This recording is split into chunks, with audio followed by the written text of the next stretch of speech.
Se dice que el canto del ruiseñor no se puede analizar con las reglas de la composición musical.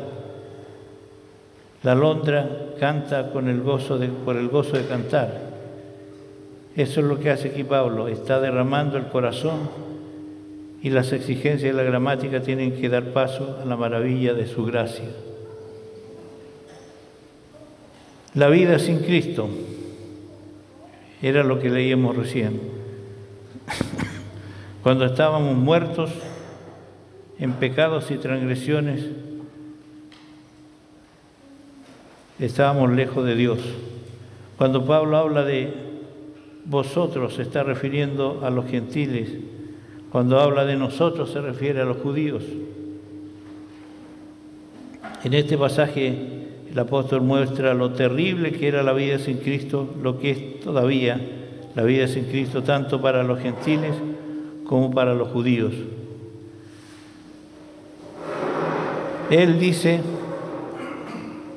que esta vida se vive en pecados y transgresiones. La palabra que se usa aquí es muy interesante. La palabra pecado viene del griego amartía, que es una palabra que se usaba para cazar y para la guerra. Y el significado de esta palabra es errar al blanco. Cuando uno anda cazando, lo único que quiere es darle en el clavo, ¿no? Pero si hierra, no va a cazar nada. Pero aquí se trata de otra cosa. El pecado es el fracaso en el intento de alcanzar una meta en la vida. Por eso precisamente es por el pecado tan universal que la mayoría de la gente que está sin Cristo no le apunta al blanco, está fuera del lugar. Por lo general tenemos una idea equivocada del pecado. Estamos de acuerdo sin duda de que el ladrón, el asesino, el violador, el borracho, el terrorista son pecadores, pero puesto que una parte de nosotros se muestra como ciudadanos respetables, en lo más íntimo de nuestro corazón creemos que el pecado no nos concierne, porque no es gran cosa para los moralistas. Más bien nos ofenderíamos si se nos dijera que somos pecadores, que merecemos el infierno.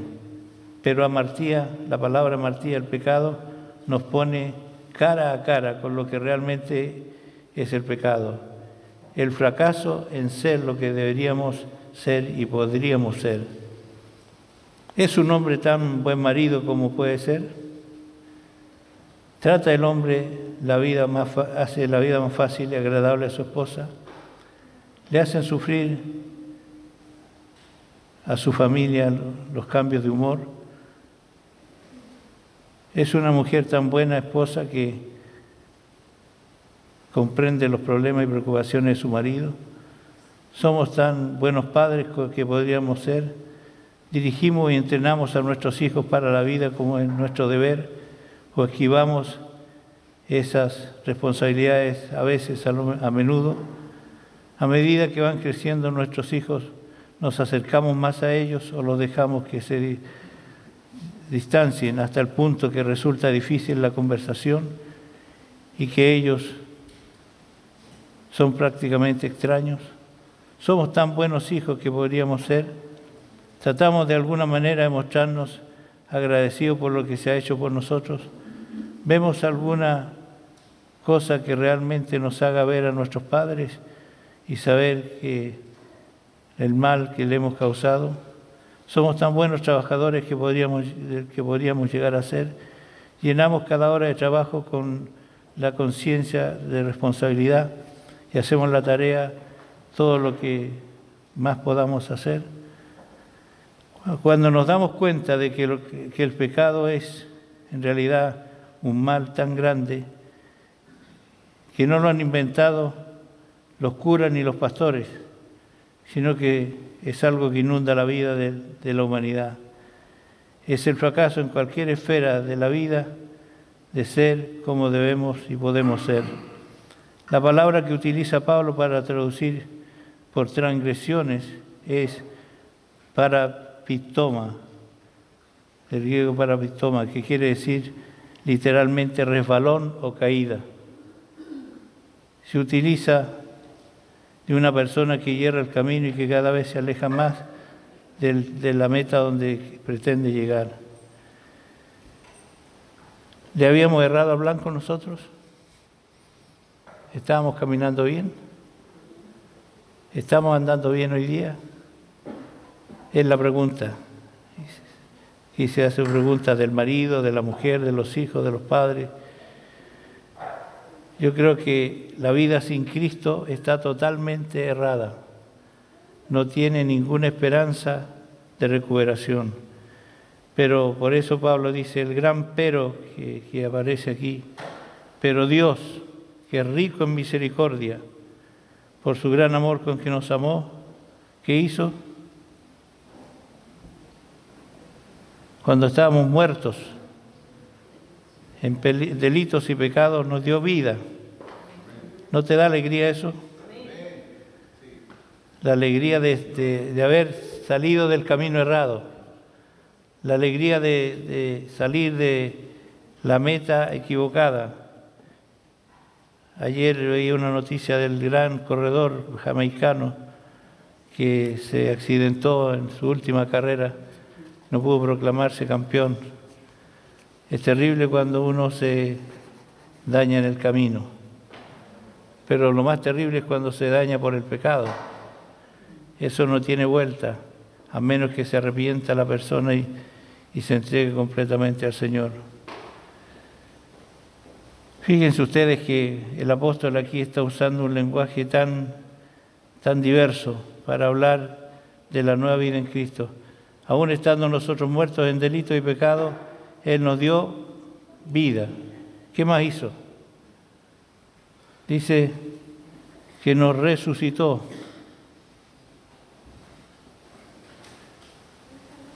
¿A quiénes se resucita? A los muertos, no a los vivos. Los vivos no necesitan resurrección. Pero estábamos muertos, de verdad, bien muertos. ¿Qué es lo que es la muerte? La muerte es separación. Estamos bien separados de Dios. Pero Él nos dio vida y nos resucitó con Cristo. Por gracia sois salvos. Y además, ¿qué hizo? Nos sentó en lugares celestiales. Esto yo creo que no se comprende muy bien. Pero, ¿cuándo te sientas tú? ¿Para qué nos sentamos? Para descansar. Nos sentamos cuando hemos hecho algo y estamos satisfechos de lo que hicimos. Jesús fue sentado en el trono por el Padre, porque cumplió, hizo la obra completa en la cruz, en la resurrección y en la exaltación. ¿Y qué pasa con Cristo? ¿Está descansando? Claro que sí, pero por otro lado sigue trabajando con nosotros. Él hizo su parte, nos toca a nosotros hacer la nuestra.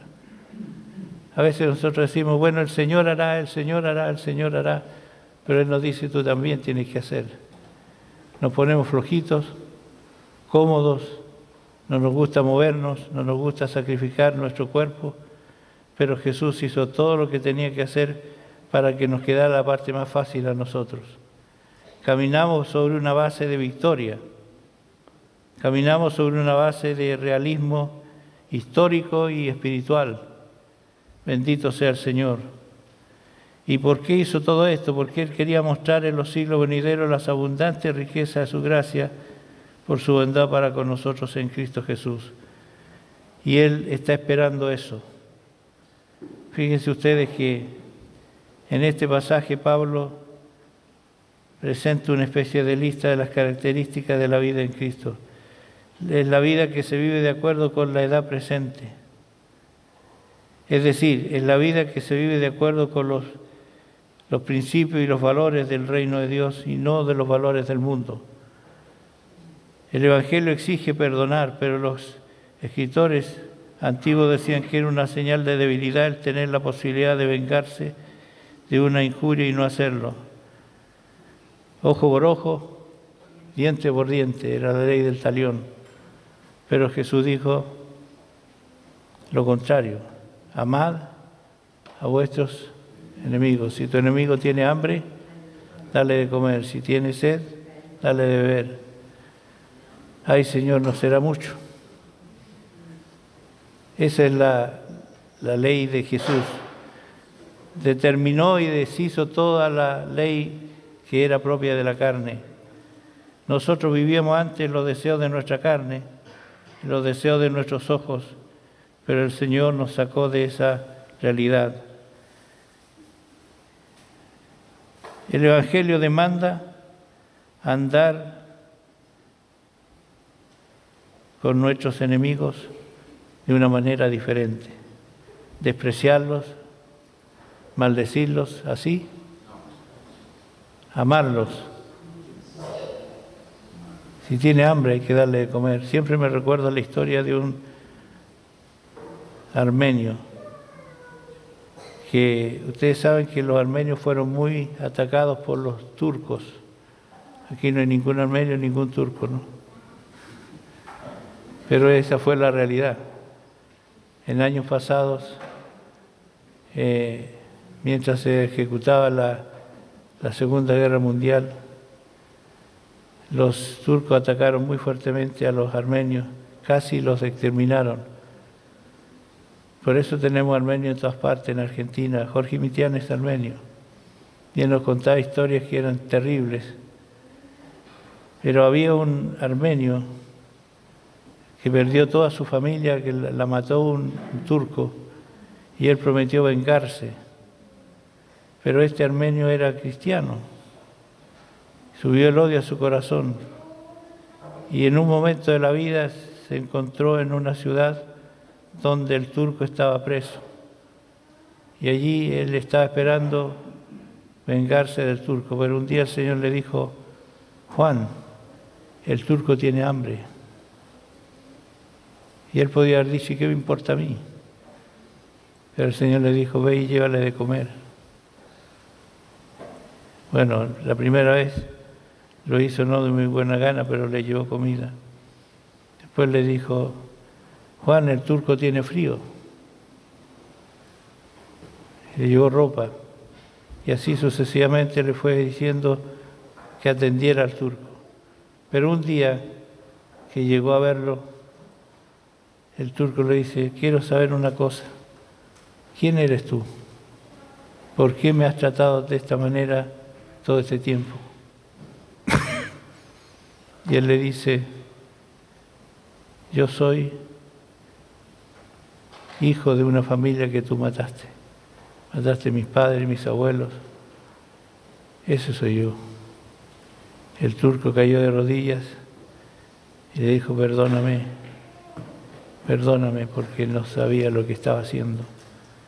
Con llanto, con mucha contrición en su corazón, le pidió perdón, se reconciliaron y quedaron amistados para siempre. Dios solo puede hacer eso.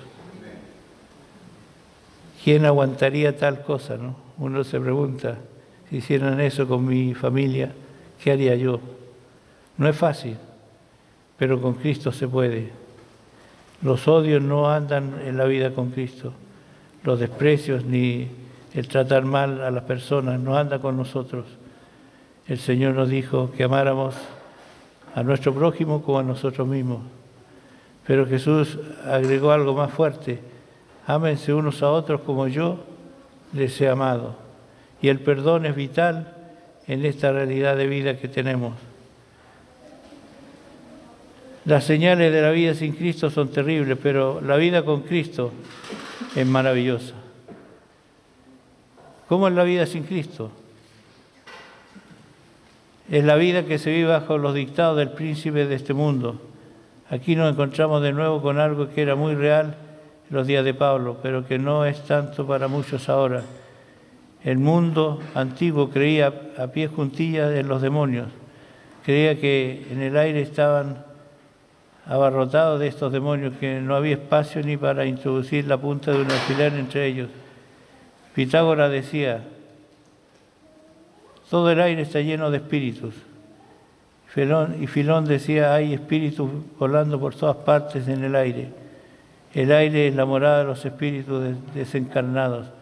Esta era la idea que había en el tiempo de Pablo. Por eso Pablo escribe a los Efesios en el último capítulo diciendo que nuestra lucha no es contra sangre ni carne, sino contra poderes de las tinieblas. Pero esos poderes de las tinieblas se encarnan en la vida de las personas y los llevan a ser pecadores de distintas maneras. Es una vida que está a merced del deseo. La palabra para los deseos es hipetimía, que quiere decir expresamente el deseo de lo que es malo y que nos está prohibido. El sucumbir a esto es llegar irremisiblemente al desastre. Yo creo que nosotros probamos bastante de esta vida sin Cristo, pero bendito sea el Señor que ahora en Cristo Jesús estamos con vida eterna, resucitados por el poder del Señor, porque se necesita un poder mayor que el que está en nosotros para resucitar.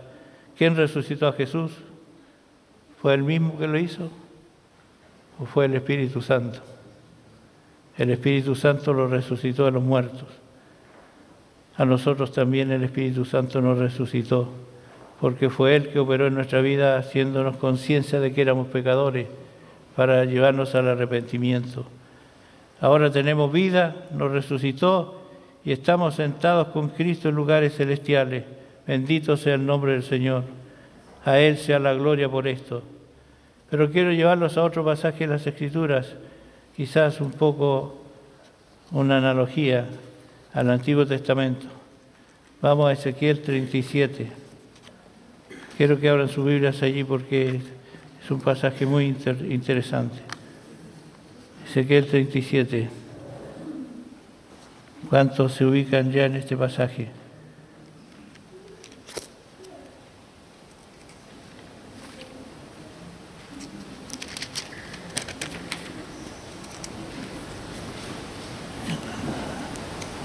¿De qué se trata Ezequiel 37?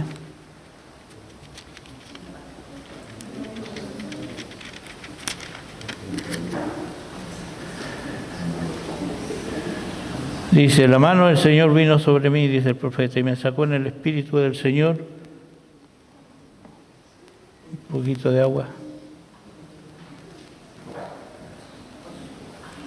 Y me puso en medio del valle que estaba lleno de huesos. ¿Se acuerdan del valle de huesos? Y Él me hizo pasar alrededor de ellos, y aquí eran muchísimos sobre la superficie del valle, y aquí que estaban muy secos. En otra versión dice seco en gran manera. Y Él me dijo, hijo de hombre, ¿vivirán estos huesos? Y yo respondí, Señor Dios, tú lo sabes. Entonces me dijo, profetiza sobre estos huesos y diles, huesos secos, oíd palabra del Señor. Así dice el Señor Dios de estos huesos, a estos huesos. He aquí haré entrar en vosotros espíritu y viviréis. Y pondré tendones sobre vosotros, haré crecer carne sobre vosotros, os cubriré de piel y pondré espíritu en vosotros y viviréis y sabréis que yo soy el Señor. Gracias.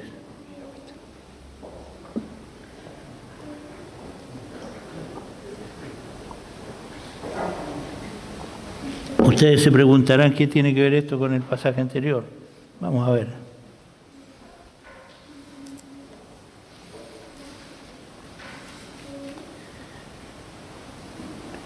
Y el Señor dice, yo soy el Señor, profeticé como se me había mandado, y mientras yo profetizaba hubo un ruido y luego un estremecimiento, y los huesos se juntaron cada hueso con su hueso. Y miré y aquí había tendones sobre ellos, creció la carne y la piel los cubrió, pero no había en ellos espíritu. Aquí hay algo que tenemos que entender. En este capítulo Ezequiel predice el reavivamiento político y espiritual de Israel. La reunión de dos divisiones, los huesos secos indican un ejército muerto en batalla, descripción muy apropiada de la sazón desesperada condición de Israel. Israel todavía tiene que ver muchas cosas. hay señales que se tienen que cumplir con Israel, porque en realidad Israel es como un reloj de Dios, como un calendario de Dios, y tienen que ocurrir algunas cosas, y este pasaje nos habla de hechos muy importantes en la vida del pueblo de Israel. Le voy a comentar algunas cosas. En un sentido literal, el presente capítulo solamente se refiere a la narración política y espiritual de Israel. Toda otra interpretación puede ser útil para aplicarla en devocionales, pero lo cierto es que esto está aplicado a un hecho histórico. En cuanto a los detalles particulares de esta visión, hay que ver la deplorable condición de estos huesos. Estaban secos, resecos y totalmente secos. Ahora la cuestión era enfrentarse a eso. Y la pregunta del Señor al profeta es: Hijo de hombre, ¿vivirán estos huesos? Después de darle un par de vueltas por los huesos, el profeta se dio cuenta del estado de esos huesos. Y el Señor le pregunta: ¿vivirán estos huesos? El profeta le dice sabiamente o ambiguamente: Señor, tú lo sabes. Porque a nosotros a veces nos preguntan tal cosa y decimos: el Señor lo sabe. Pues no sabemos aseverar otra respuesta. Es una respuesta un poco sabia pero ambigua, ¿no? Ezequiel fue transportado en espíritu a ese lugar y puesto en medio del valle de los huesos. Y esta vez se le presentó una cosa complicada. Por lo que vemos en el versículo 2, estos huesos estaban muertos, secos, separados, esparcidos por todo el campo. Es como si una gran batalla hubiese tenido lugar allí y los soldados hubiesen muerto en lucha feroz cuerpo a cuerpo, y después los cadáveres que yacían en tierra hubiesen quedado sepultados allí y a merced de los buitres y de las fieras del campo, que al cebarse con ellos dejaron todos los huesos descoyuntados y dispersos. Después de hacer notar que eran muchísimos, el texto sagrado dice enfáticamente: y mira, están secos en gran manera. Es como si hubieran estado un largo tiempo al sol y al aire. Así estaban los judíos en Babilonia y en otros países, como muertos, secos, sin formar pueblo, sino esclavos de sus opresores y separados unos de otros, sin esperanza humana de que volviesen jamás a juntarse, y menos a formar un solo cuerpo, y por lo menos y menos probable a formar un cuerpo político y espiritualmente vivo. Pero Dios restauró a Israel el año 48. Y pudieron volver a su tierra, organizarse como nación, y esto tiene mucho que ver con esta profecía, con estos huesos secos. La pregunta es: ¿estará Dios interesado en restaurar la iglesia? Porque nosotros leemos aquí que hay huesos secos en gran manera, pero la pregunta es: ¿la iglesia representará algo de esto? Cuando le pregunta el Señor al profeta: ¿vivirán estos huesos? El Señor le dice: ¿vivirán estos huesos? El profeta dice: Señor, tú lo sabes. El Señor le dice: bueno, porque yo sé, profetiza sobre estos huesos. Ahora, si te ponen a ti frente a los huesos secos de esta manera, ¿qué harías tú? ¿Qué haría yo? Yo me pongo las sandalias del profeta. La verdad que los miraría y diría: la verdad es que no sé. Porque por eso la respuesta del profeta fue sabia y a la vez ambigua, ¿no? Señor, tú lo sabes. Pero como yo lo sé, dice el Señor, profetiza sobre estos huesos y vivirán. Yo creo que la primera vez que Él profetizó lo hizo con un poco de temor. Huesos secos vivan, pero de repente vino un ruido. ¿Ustedes se acuerdan del ruido del terremoto del 2010? Ese ruido característico de un temblor, de un terremoto.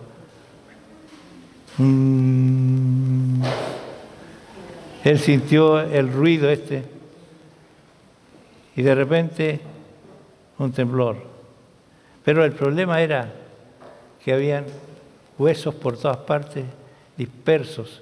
No había nada que estuviera cerca uno del otro. ¿Ustedes saben cuántos huesos hay en el cuerpo? Yo no me acuerdo.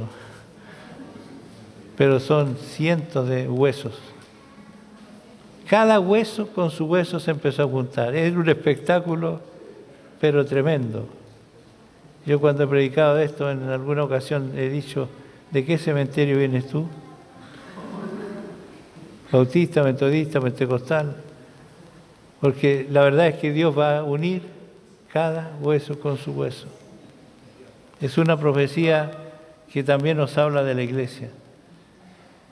Y una vez que profetizó, se juntaron los huesos con su hueso, pero faltaba que subiera carne, tendones y todo lo que se necesita. Claro que una vez que se juntaron los huesos, el profeta se animó. Ahora la segunda vez se puso bien de pie, echó el pecho adelante y dice, que suba carne, que suban tendones. Pero al último estaba todo en pie, estaba todo formado, pero faltaba el Espíritu. ¿Qué le dice el Señor? Profetiza al Espíritu y di que venga sobre ellos. Y entonces profetizó y dice, ven de los cuatro vientos, oh Espíritu, y sopla sobre estos muertos y vivirán.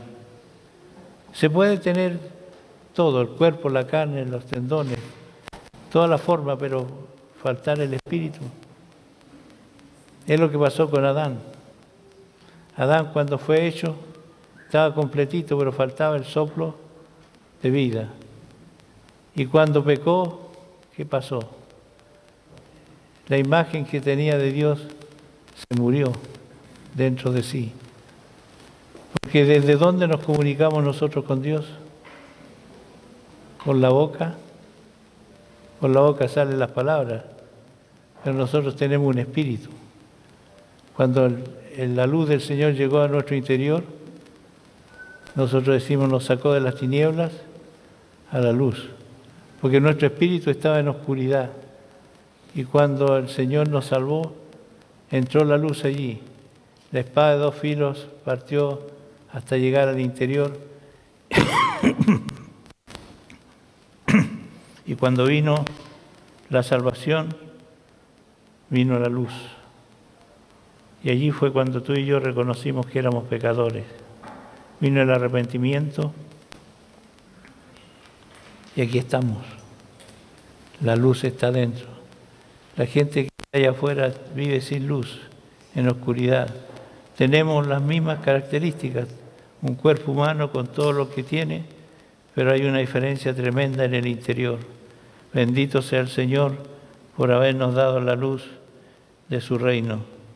El que vive en el reino de Dios vive en la luz. Por eso dice Colosenses que fuimos trasladados del reino de las tinieblas al reino de su amado Hijo, donde está la luz. ¿Tú vives en la luz? En la luz nada se oculta, todo está expuesto. Amén. ¿Qué vamos a hacer nosotros en este tiempo? Vemos una iglesia dispersa, una iglesia dividida, una iglesia que no está cumpliendo con los deseos del Padre. ¿Será el tiempo que empecemos a profetizar? La pregunta es, ¿vivirán estos huesos? ¿Será posible que Dios haga lo imposible? Ya Él nos mostró que hay cosas que son imposibles, pero que Él las puede hacer. Amén.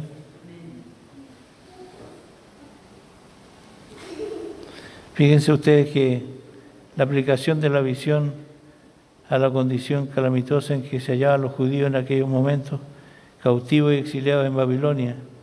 Estos huesos son toda la casa de Israel. Esto es tanto las 10 tribus que moraban arriba en el reino del norte, como las 2 que moraban abajo en el reino del sur.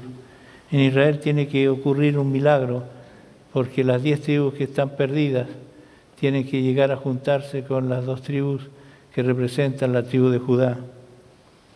Aquí hay una cuestión muy histórica. Y aquí estos huesos son toda la casa de Israel. Israel volverá a la vida como un solo cuerpo. Se promete aquí que Efraín, el reino del norte, y Judá, el reino del sur, se unirán felizmente de nuevo. Y aquí se manda que el profeta tiene que tomar 2 palos, escribir en uno de ellos Judá y en el otro anotar las tribus de Benjamín, Simeón y Leví. Las tribus del norte y del sur tienen que unirse. 2 palos que se juntan, 2 palos que están determinados por el Señor. Manda al profeta a hacer un acto profético, tomar 2 palos y juntarlos, las tribus del norte y las del sur, para que llegue el pueblo a hacer lo que Dios lo hizo al principio. Tienen que ocurrir cosas tremendas históricamente hablando. Esto es un ejemplo de lo que Dios quiere de la iglesia. ¿Cuántos palitos tendríamos que juntar nosotros para decirle, Señor, haz una acción soberana sobre lo que está dividido? Pero vamos a hacer un acto profético hoy día. ¿Se atreven ustedes a hacer un acto profético? Vamos a tomar el nombre de aquellos que sabemos que están divididos, sabemos que están lejos de la unidad de la iglesia. Vamos a poner un nombre. Pongan el nombre que ustedes quieran. Y luego vamos a orar. Pero no vamos a orar por si acaso, vamos a orar porque creemos en Dios. Amén. Si Él fue capaz de levantar este valle de huesos secos, ¿será capaz de hacer la obra en la iglesia en este tiempo? Yo creo que sí, pero tenemos que creerle. La fe sin obras es muerta. La pregunta que le hizo a Ezequiel el Señor: Hijo de hombre, ¿puede revivir estos huesos? La respuesta es notable, ¿no? La respuesta de Ezequiel revelaba que se requería un poder sobrehumano para realizar aquello. Fue una respuesta de reverencia, sin contestar positiva ni negativamente. Detrás de esta tremenda declaración, Ezequiel pensaba: Señor, tú lo sabes. Es decir, tú puedes revivir, y de hecho revivirán si tú lo pones en vida, como tienes el poder de hacerlo. Los medios para reunir todos estos huesos muertos, separados y dispersos, y después de unirlos, hacerles volver a la vida, no era cosa fácil. La iglesia está organizada institucionalmente, pero de acuerdo a la conformación que Dios le dio, está desorganizada. Porque la iglesia es el cuerpo de Cristo. Amén. Te pregunto, ¿tu cuerpo está organizado o no? Pero el cuerpo no es una organización. ¿Qué es? Es un organismo. Y un organismo es vivo. Una institución no. Pero el cuerpo de Cristo es un organismo vivo. ¿Será capaz el Señor de cumplir lo que Él prometió? Cuando Pablo dice que cuando Cristo venga va a encontrar una iglesia santa y gloriosa, sin mancha ni arruga ni cosa semejante. ¿Será cierto esto? Si lo vemos en el Apocalipsis, vamos a ver que la realidad es que la iglesia va a terminar triunfante. La Nueva Jerusalén, se le llama la esposa del Cordero, la Nueva Jerusalén, victoriosa, gloriosa, porque es la esposa del Cordero. Bendito sea el Señor. Así que en esta mañana no voy a seguir adelante porque espero compartir esta palabra otra vez con más profundidad, pero vamos a hacer un acto profético ahora. Tú sabes de personas que andan en otro lado, que a lo mejor hasta andan perdidos en el mundo. Tú sabes de personas que están en otro lugar, pastores que están en otro lugar. Vamos a hacer este acto profético. Toma un papel y un lápiz y anota allí la persona o las personas que tú quieres poner para decirle al Señor: queremos que venga la restauración a tu casa, Señor, la restauración a tu iglesia, que estas personas vuelvan al lugar donde tú los quieres tener, que vuelvan a la vida, porque hay algunos que ya se extraviaron en el mundo, pero le vamos a rogar al Señor que venga la vida sobre ellos y vivan de verdad. Amén. ¿Le creemos al Señor? Hagámoslo ahora. Tómense un minuto en escribir estos nombres.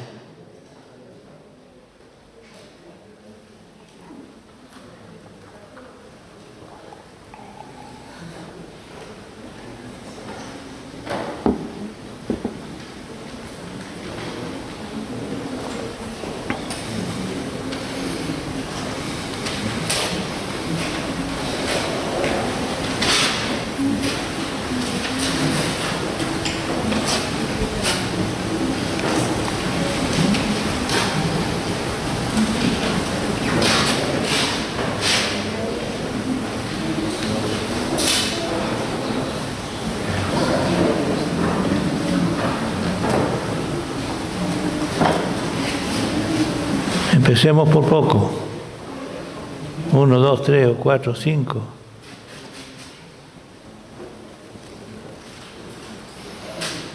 Aleluya.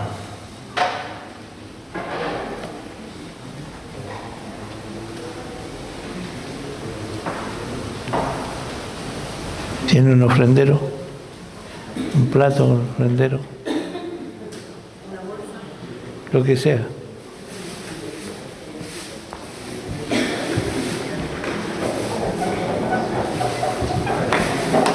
¿Dónde lo dejamos? Pasa recogiendo. Van a poner ahí el papelito.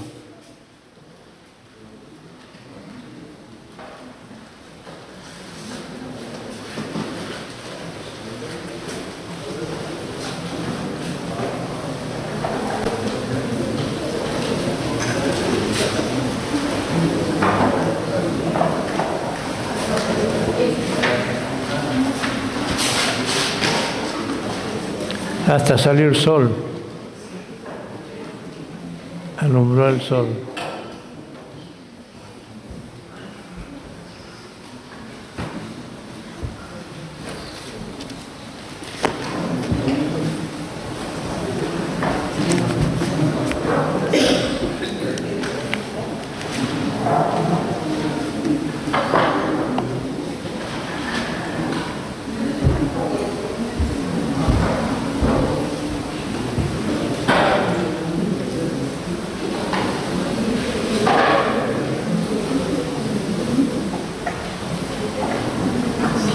Lo que va a ocurrir con esto es que Dios va a escuchar la oración y vamos a ver la respuesta de Él. Amén. Esto no es un juego de niños, es algo serio. El profeta dice, me llevó en espíritu el Señor. Ahora vamos a entrar en el área del espíritu para clamar al Señor por restauración.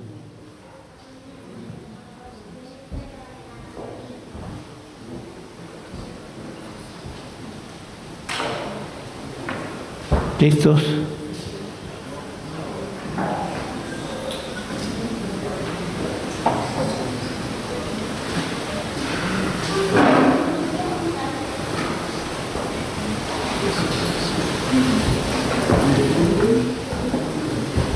Si hubiéramos estado en clase de dictado, habrían sacado un 2.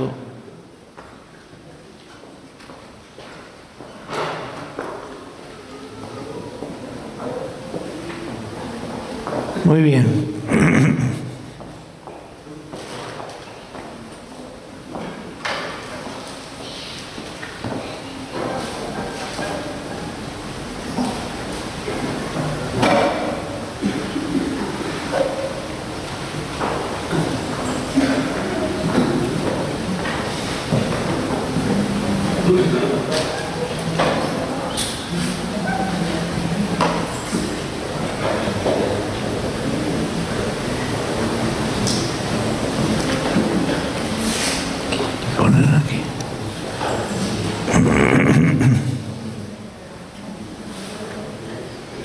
Voy a pedir que venga aquí una hermana casada, una soltera, un varón soltero y un varón casado. Vengan aquí. ¿No hay ninguno de estos?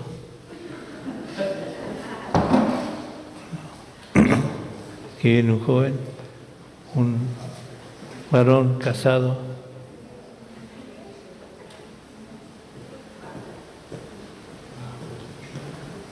Falta un varón casado aquí.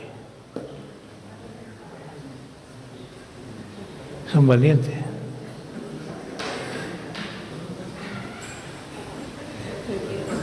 Pónganse en pie todos ahora. Vengan aquí, rodeen, pongan su mano sobre esto. Con fe. Todos apuntando hacia acá con sus manos. Vamos a orar proféticamente. Padre, en el nombre de Jesús, te damos muchas gracias, porque tú eres el autor de la vida, La muerte se enseñoreó de los hombres por causa del pecado, pero nosotros rechazamos ahora el pecado por la muerte de Cristo en la cruz, el cual se dio por nosotros para liberarnos del mal del pecado. Y en este momento, Señor, todos los nombres que están aquí, todas las realidades que encierran estos nombres, queremos profetizar sobre estos huesos, como sería la imagen que leímos en la Escritura. Queremos verlos restaurados, Señor, en el nombre de Jesús. Atráelos a ti, Señor, atráelos a tu diseño, atráelos a tu gloria. Glorifica tu nombre, Señor, a través de estas personas, trayéndolas al lugar donde tú las quieres tener. Señor, rogamos por la iglesia, venga restauración total a tu casa, Señor. Rechazamos todo intento del maligno de dividir, de causar daño, de matar, de destruir, de robar lo que es tuyo. Señor, en este momento, en tu nombre, oramos para que venga la resurrección, que venga el equipamiento a tu cuerpo, que venga la realidad del diseño que tú estableciste en la eternidad. En el nombre de Jesús, profetizamos sobre ellos la vuelta, el lugar donde tienen que estar. Tú lo harás saber, Señor, a cada uno. En el nombre de Jesús, toda enfermedad espiritual, todo lo que ha sido cancerígeno, lo rechazamos en el nombre de Jesús y proclamamos la unidad de tu iglesia, la unidad de tu pueblo, en el nombre poderoso del Señor de la iglesia, del que es cabeza de la iglesia. A ti te damos la gloria, Señor. Bendito seas, Jesús. Estamos en oración. Ora tú. Señor, te damos gracias porque tú eres el dueño de todas las cosas, el dador de la vida. Sí, Señor. Un Padre amoroso que está preocupado de todos nosotros por medio de Jesús. Aleluya. Gracias porque tú eres poderoso sobre todas las cosas. Y una vez más nos unimos a esta oración por fe. Amén. Unidos en un mismo pensamiento. Amén. Clamando por estas vidas, sí, que regresen a tu casa, a tu iglesia, a tu familia, sí, donde se vive el amor, donde se vive la santidad, donde se vive la pureza, donde se vive la vida de Cristo.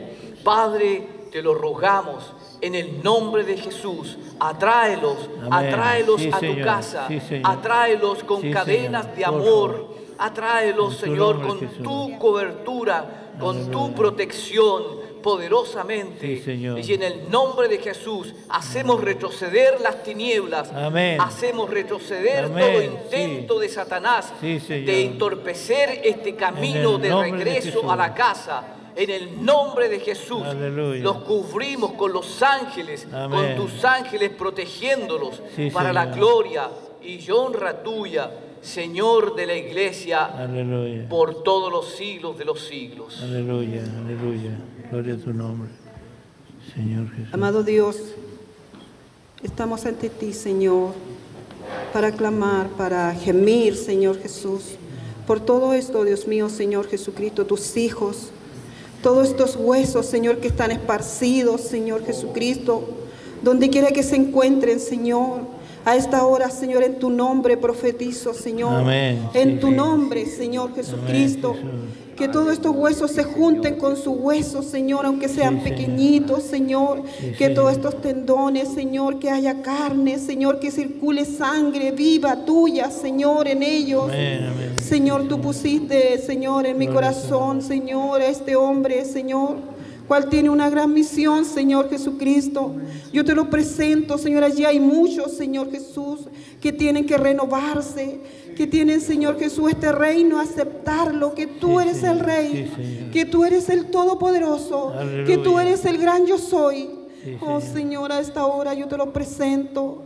Y sé, Dios mío, Señor, que usted, Dios mío, va a hacer con cada uno de ellos. Amén. Y veremos, Señor, que usted, Dios mío, Señor, ha restaurado, ha llenado, Dios mío, sus hogares, ha llenado sus templos, ha llenado sus corazones.